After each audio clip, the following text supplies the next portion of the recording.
Hi, welcome to Sunil Maths tutorial. Let us start a new series, Mean Value Theorems. In this lecture series, we learn about 5 theorems. First one, Rolle's Mean Value Theorem. Second one, Lagrange's. Third one, Cauchy. Fourth one, Taylor's. Fifth one, Maclaurin's.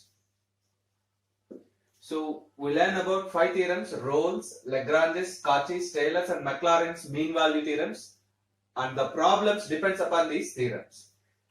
Let us start the first mean value theorem, which is known as Rolle's mean value theorem. Rolle's mean value theorem.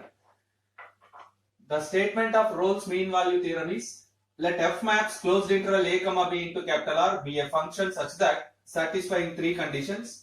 F is continuous on closed interval a comma b. F is differentiable on open interval a comma b. F of a is equals to f of b. Then there exists a real number c belongs to open interval a comma b such that f dash of c is equals to 0. Derivative of f of x at the point c is equals to 0.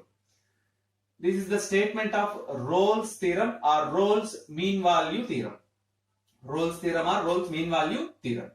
So observe the statement in detail. F is a function defined over closed interval a comma b into capital R, satisfying 3 properties.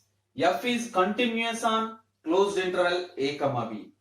F is differentiable on open interval a comma b, and satisfying one more condition, f of a is equals to f of b.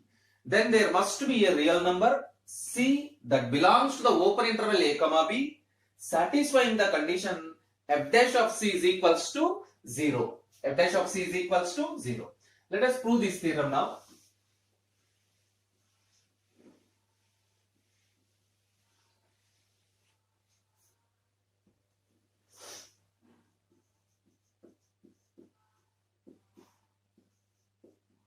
Since by the first property f of x is continuous on closed interval a comma b.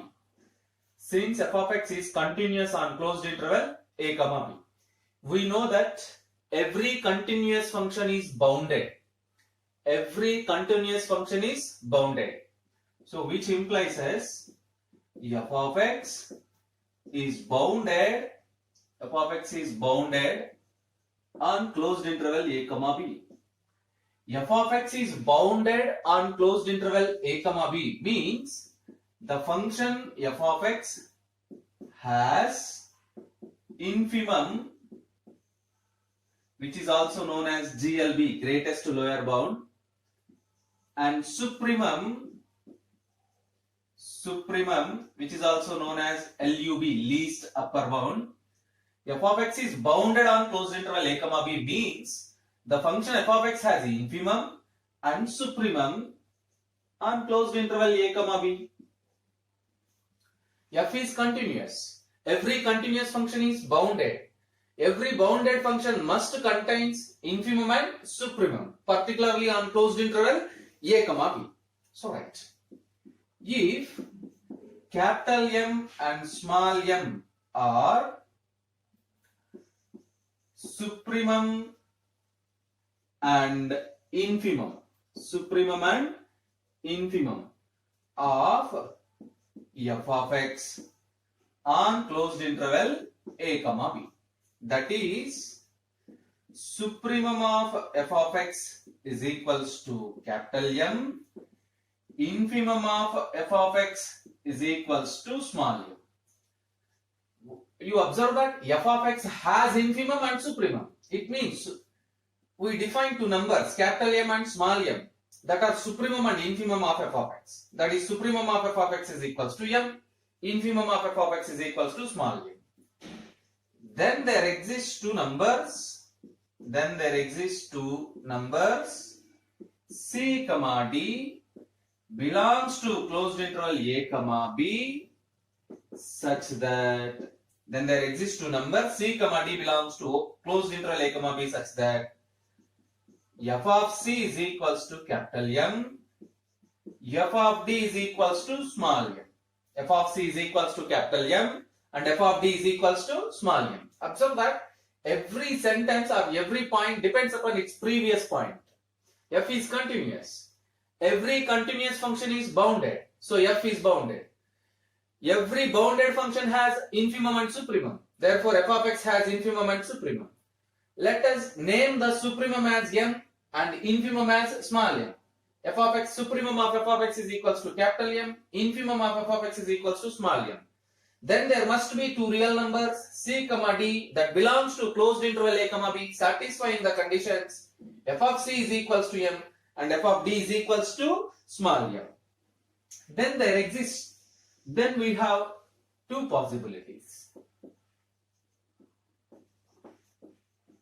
Then we have two possibilities.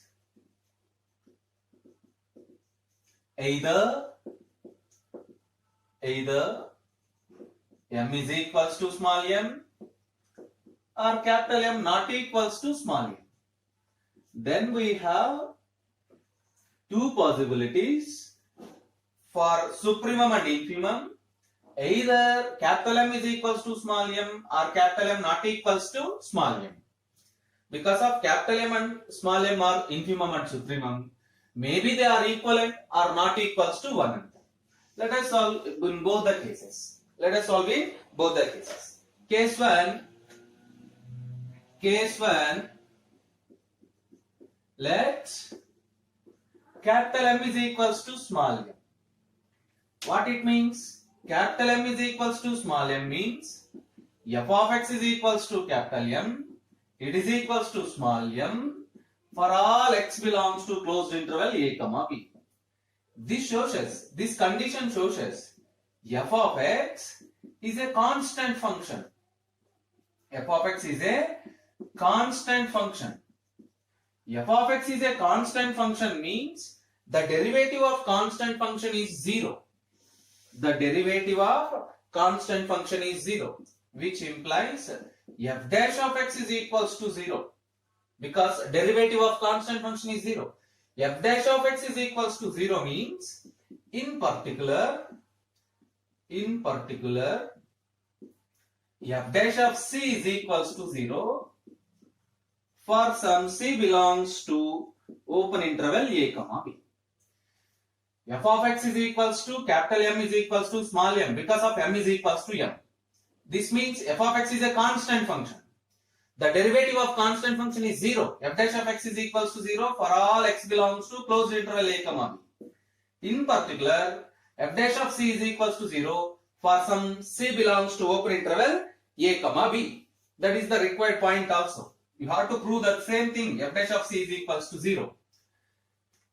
Let us go for case number 2. In case number 2, take capital M not equals to small m. In case number 2, take the infimum is not equals to the supremum. In the statement of Rolle's theorem we have, from the third condition, f of a is equals to f of b. From the third condition, f satisfies three conditions. F is continuous on closed interval a, b. F is differentiable on open interval a, b. And f of a is equals to f of b. By using that condition, f of a is equals to f of b, but capital M not equals to small m.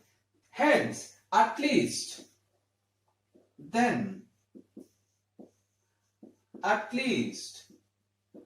one of the numbers capital M, small m must be different from f of a, f of b. Because capital M not equals to small m, then one of them, capital M or small m, must be different from f of a is equal f of a, f of b. This condition implies suppose f of c is equals to m is different from f of a comma f of b. One of them must be different. Take suppose f of c is equals to m is different from f of a comma f of b. That is f of c is equals to m not equals to f of a. That is f of c is equals to m not equals to f of b. Not equals to f of b. Let us continue. You observe that since f of c is not equals to f of a implies as c not equals to a. F of c not equals to f of b implies c not equals to b. C not equals to a and c not equals to b. These two conditions implies as c belongs to open interval a comma b. That is a less than c less than b. C lies between a and b. C lies between a and b. Observe that. C lies between a and b. Right. Now use the second condition. Since f of x is differentiable, f of x is differentiable on open interval a comma b, and you observe that c belongs to open interval a comma b. It implies f of x is differentiable at c belongs to open interval a comma b. F of x is differentiable at c belongs to open interval a comma b. We know that f of x is differentiable means LF dash of c and RF dash of c, left hand derivative at c, right hand derivative at c, both exist and they are equivalent to one another. LF dash of c is equals to RF dash of c. Observe that. By second property of the theorem, f is differentiable on open interval a comma b and c belongs to open interval a comma b. Therefore, f is differentiable at the particular point c. F is differentiable at c. If f is differentiable at c, then left derivative exists, right derivative exists, and they are equivalent to one another. You observe that LF dash of c is equals to RF dash of c. Now, what is the definition for LF dash of c? Left derivative limit x tends to c minus f of x minus f of c divided by x minus c. Put x is equals to put x is equals to c minus h. Put x is equals to c minus h. X is equals to c minus h, which implies limit h tends to 0, f of c minus h minus f of c divided by x minus c is equals to minus h. You get minus h. LF dash of c is equals to limit h tends to 0, f of c plus h minus f of c by minus h. Similarly, RF dash of c is equals to limit h tends to 0, f of x plus h, f of c plus h, not x plus h, f of c plus h minus f of c divided by h. These two are the definitions of left and right derivatives. So continue. Right. Since f of c is equals to m is the supremum which is also known as least upper bound of f of x. It is the upper bound of f of x. F of c is upper bound of f of x. Then it is very clear f of c minus h is less than or equals to f of c, which implies f of c minus h minus f of c is less than or equals to 0. Divide on both the sides with minus h. F of c minus h minus f of c divided by minus h greater than or equals to 0. Taking limit h tends to 0, f of c minus h minus f of c divided by minus h greater than or equals to 0. What is this limit? LF dash of c, which implies LF dash of c is greater than or equals to 0. LF dash of c is greater than or equals to 0. Observe that. This is a very, very important point to remember. Right, let us go for similar case. Again, f of c is equals to m is the supremum. Then we have, if it is the supremum, then we have f of c plus h is less than or equals to f of c, which implies f of c plus h minus f of c is less than or equals to 0, which implies f of c plus h minus f of c divided by h less than or equals to 0. Taking limit h tends to 0, f of c plus h minus f of c divided by h less than or equals to 0. What is this limit? R f dash of c, right hand limit. R f dash of c is less than or equals to 0. You observe the conditions now. Already we learned that f of x is differentiable at c. F of x is differentiable at c. Since f of x is differentiable, f of x is differentiable at c, it means L f dash of c is equals to R f dash of c. Here L f dash of c greater than or equals to 0. Here R f dash of c less than or equals to 0. Then the only possible case is L f dash of c is equals to R f dash of c is equals to 0. L f dash of c is equals to R f dash of c is equals to 0. It means, what is this condition? There exists an element c belongs to open interval a comma b such that f dash of c is equals to 0. Such that f dash of c is equals to 0, which is the required condition also. So, a function defined over the closed interval a comma b is continuous on closed interval a comma b, is differentiable on open interval a comma b, and satisfying the condition f of a is equals to f of b, then there must be a real number c belongs to open interval a comma b satisfying the condition f dash of c is equals to 0. This completes the proof, hence proof, which is very, very important theorem for your end semester examination. In the next class, we learn the problems depends upon the Rolle's mean value theorem.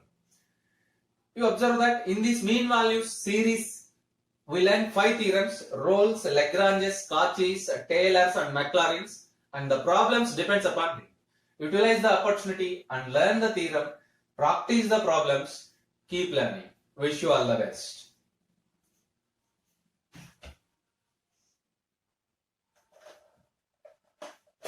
Lagrange's mean value theorem. Lagrange's mean value theorem. In the previous class, we learned the Rolle's mean value theorem. Now it is Lagrange's turn. Let us see the statement of Lagrange's theorem. If f maps closed interval a comma b into capital R be a function such that it satisfies two conditions. F is continuous on closed interval a comma b. F is derivable on open interval a comma b. Derivable means f is differentiable. F is differentiable on the interval open interval a comma b. Then there exists a real number c belongs to open interval a comma b such that f dash of c is equals to f of b minus f of a by b minus a. Observe the statement. F is a function that is defined over closed interval a comma b. That is defined over closed interval a comma b, whose range is capital R, which maps from closed interval a comma b into capital R. It has two properties. The function f of x has two properties. F is clearly continuous function on closed interval a comma b. F is derivable means the function f is differentiable on the open interval a comma b. Then there exists a real number c that belongs to open interval a comma b satisfying the condition f dash of c is equals to f of b minus f of a by b minus a. F of b minus f of a by b minus a. Observe that. Let us prove this statement.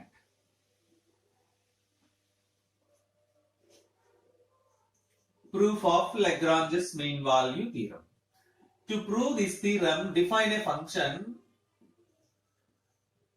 Define phi of x is equals to f of x plus ax, comma, where capital A is a constant, capital A is a constant or a real number to be determined such that pi of A is equals to pi of B. To prove the Lagrange's mean value theorem, it is necessary to define a function like this. Pi of x is equals to f of x plus ax. F of x plus ax, where a is a constant to be determined satisfying the condition pi of a is equals to pi of b. Since pi of a is equals to pi of b, what is pi of a? Pi of x is equals to f of x plus ax. Replace the variable x by the element a. F of a plus capital A into small a is equals to pi of b. F of b plus capital A into small b, which implies shift f of a to right side and ab to left side. Aa minus ab is equals to f of b minus f of a. By making capital A common or minus a common, you get b minus a is equals to f of b minus f of a. Shift this term to right side, you get minus a is equals to f of b minus f of a divided by b minus a. That is, capital A is equals to minus into f of b minus f of a divided by b minus a. Let it be equation number 1. Equation number 1. Observe that. Let us continue.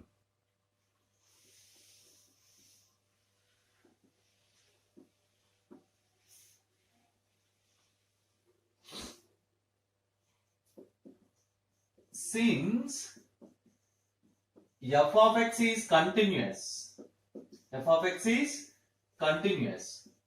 on closed interval a comma b. By the properties of f of x is continuous on closed interval a comma b. And capital A is a constant function.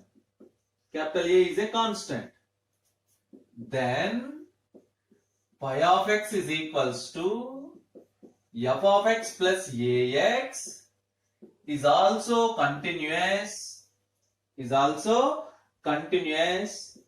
on closed interval a comma b. You observe that f is a continuous function. A is a constant. Ax means, for example, ax means suppose a is equals to 2, then you get ax is equals to 2x. It is a polynomial of degree 1. So clearly it is a continuous function. You observe that. So we know that the sum of two continuous functions is again continuous. F of x is continuous. Ax is continuous. Their addition is also continuous functions. We learn a point. F is continuous. G is continuous. Implies as f plus g is also continuous. If f comma g are any two continuous functions, then their sum is also continuous.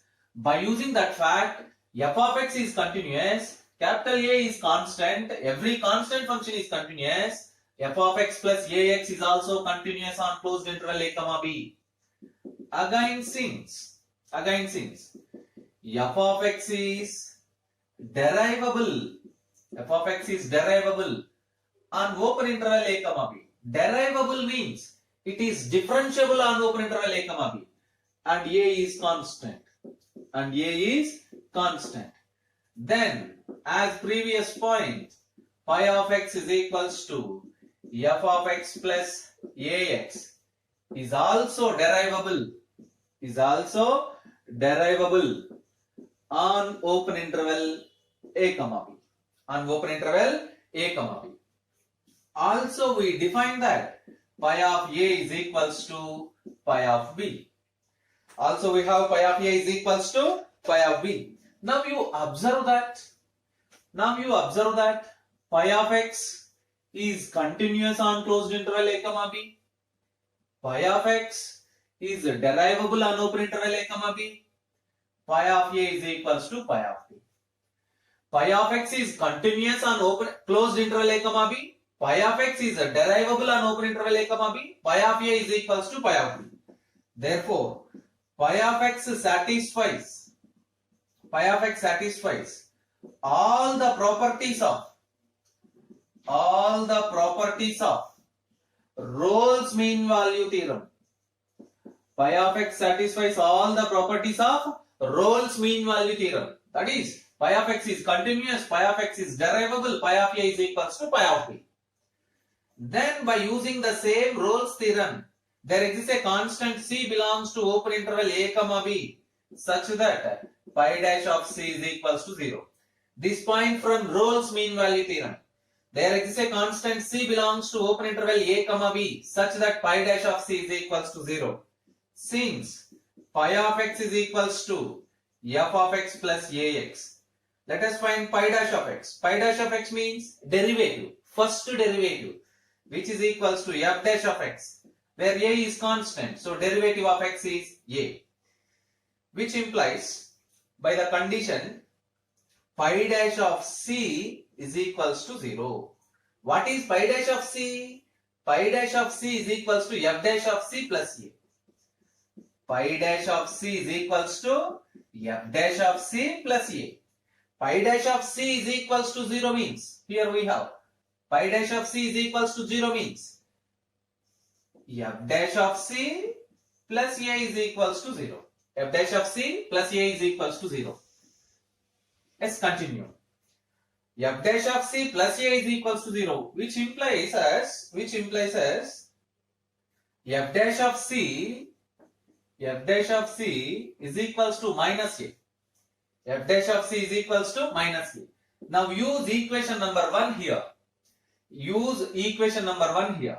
F dash of c is equals to minus of minus, it becomes plus. F of b minus f of a by b minus a. This is from equation 1. By using this equation. Therefore we conclude that there exists a real number. C belongs to open interval a comma b such that f dash of c is equals to f of b minus f of a by b minus a. F of b minus f of a by b minus a. This completes the proof of the Lagrange's mean value theorem. This completes the proof. Hence proof. Practice this theorem, which is very, very important for your end semester examination. In the next class, we will learn about Cauchy mean value theorem and some problems depends upon these mean value theorems. Keep learning.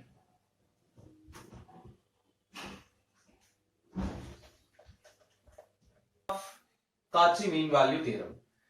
If f maps closed interval a comma b into capital R, g maps closed interval a comma b into capital R, be to functions such that both f and g defined over the same closed interval a comma b into the real number system, and they have some properties. Observe that f comma g both are continuous on closed interval a comma b, f comma g both are derivable on open interval a comma b, g dash of x not equals to 0 for x belongs to open interval a comma b.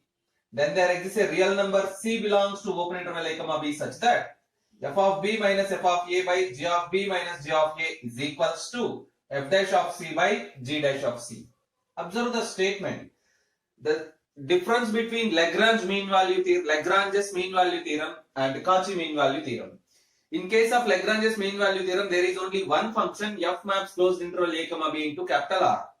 But here we have g maps closed interval a comma b into capital R is another function which has same properties as the function f.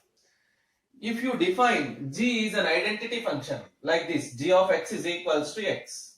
If you define g is an identity function, g of x is equals to x, then the statement of Cauchy mean value theorem reduces to Lagrange's mean value theorem. Observe that. So again I repeat the statement. Observe that both f and g are real valued functions defined from closed interval a comma b into capital R such that they have the following properties. F comma G both are continuous on closed interval a comma b. F comma G both are derivable on open interval a comma b. G dash of x not equals to 0 for x belongs to open interval a comma b. These three conditions are the properties of F and G. Then they satisfies one more condition. If these three conditions holds, then there exists a real number C that belongs to open interval a comma b such that f of b minus f of a by g of b minus g of a is equals to f dash of c by g dash of c. F dash of c divided by g dash of c. Observe that. Let us prove this theorem now. To prove this Cauchy mean value theorem, you need to define a function.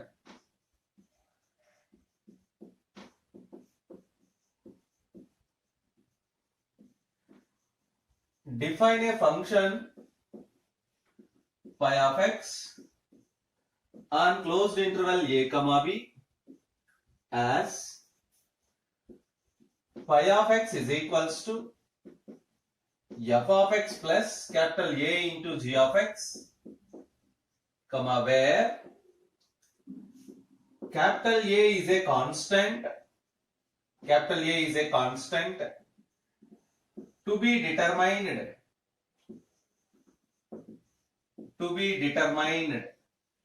such that phi of A is equals to phi of B.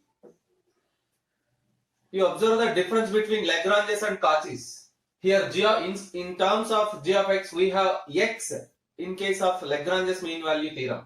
That is the main difference. Define a function phi of x on closed interval a comma b as phi of x is equals to f of x plus a into g of x, where capital A is a constant to be determined such that phi of A is equals to phi of B. Right. Since phi of A is equals to phi of B. What is phi of A? Phi of x is equals to f of x plus a into g of x. Phi of A means f of A plus a into g of A is equals to f of B plus a into g of B plus a into g of B. Let us rearrange the terms. A into g of A minus a into g of B is equals to f of b minus f of a.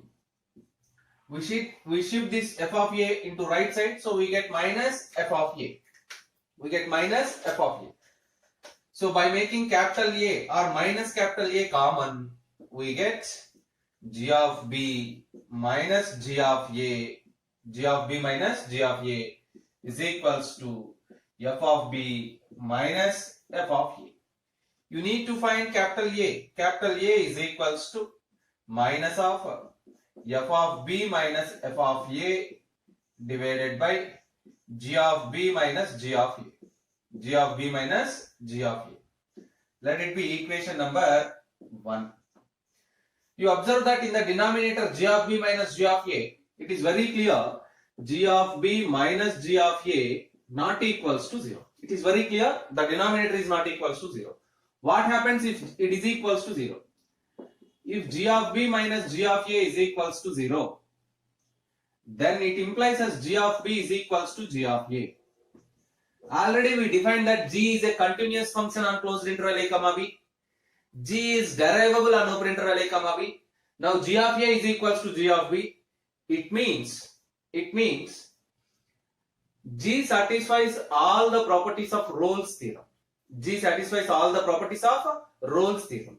Then by applying Rolle's theorem we get G dash of, there exists a constant C such that G dash of C is equals to 0 for some C belongs to open interval a comma b.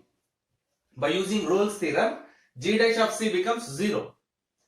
But you observe that in the statement of Cauchy mean value theorem, the third property is G dash of x not equals to 0 for x belongs to open interval a comma b. G dash of x is not equals to 0, but we get G dash of C is equals to 0, means G dash of x is equals to 0. This contradiction exists because of your assumption G of b minus G of a is equals to 0. So this contradiction is wrong. The only possibility is g of b minus g of a not equals to 0. Observe that. Now the simple calculation part. So this is equation number 1. Let us continue our proof.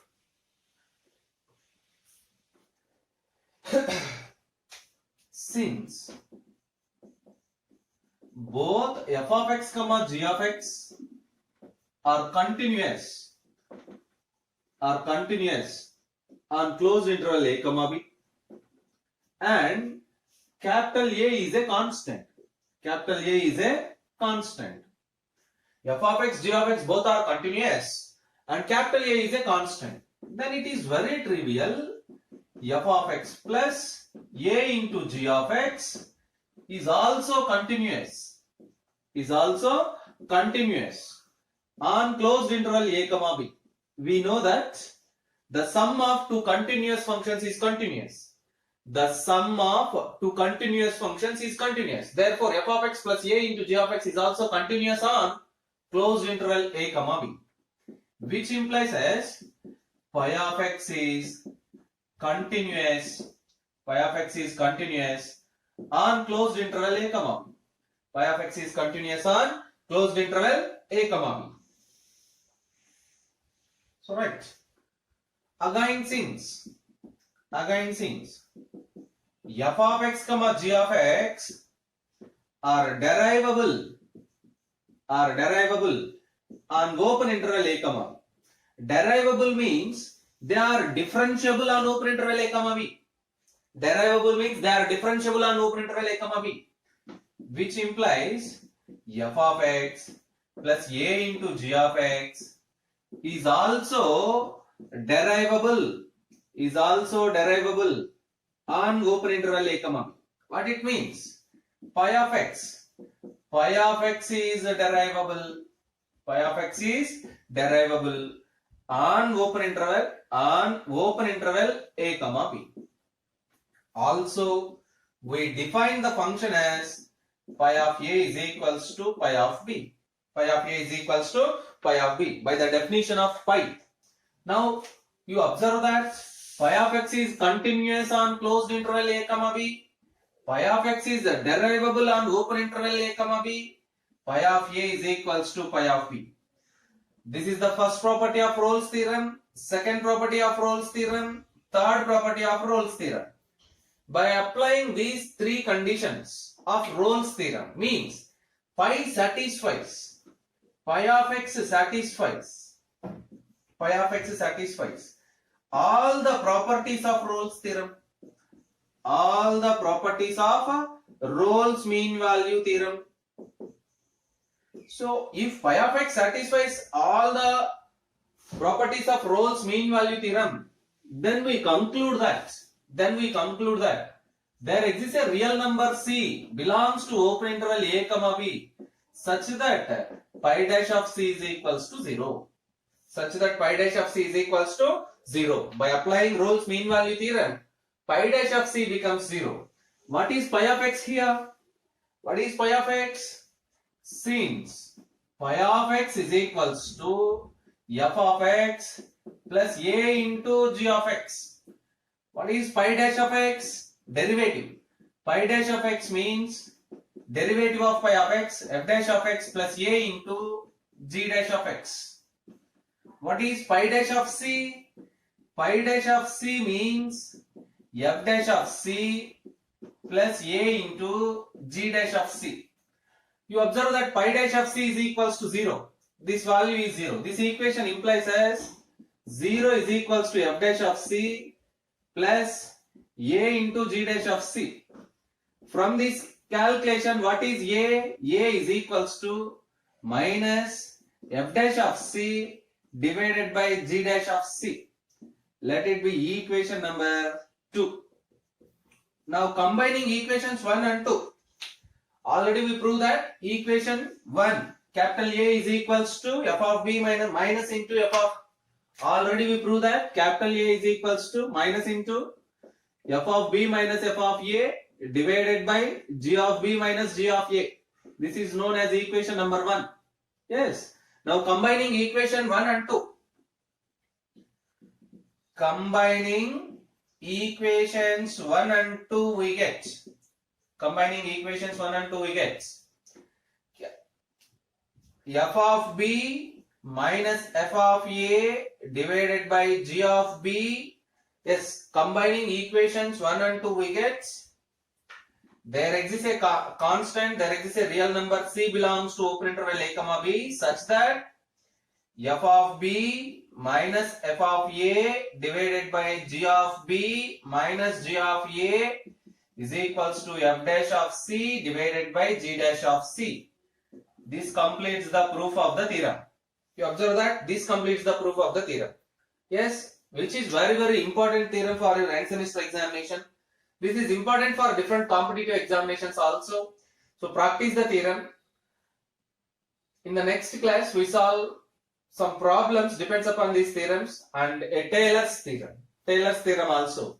Again we have two theorems. One is Taylor's mean value theorem and then Maclaurin series. We discuss about the theorems in the next classes. Keep learning, practice the theorem.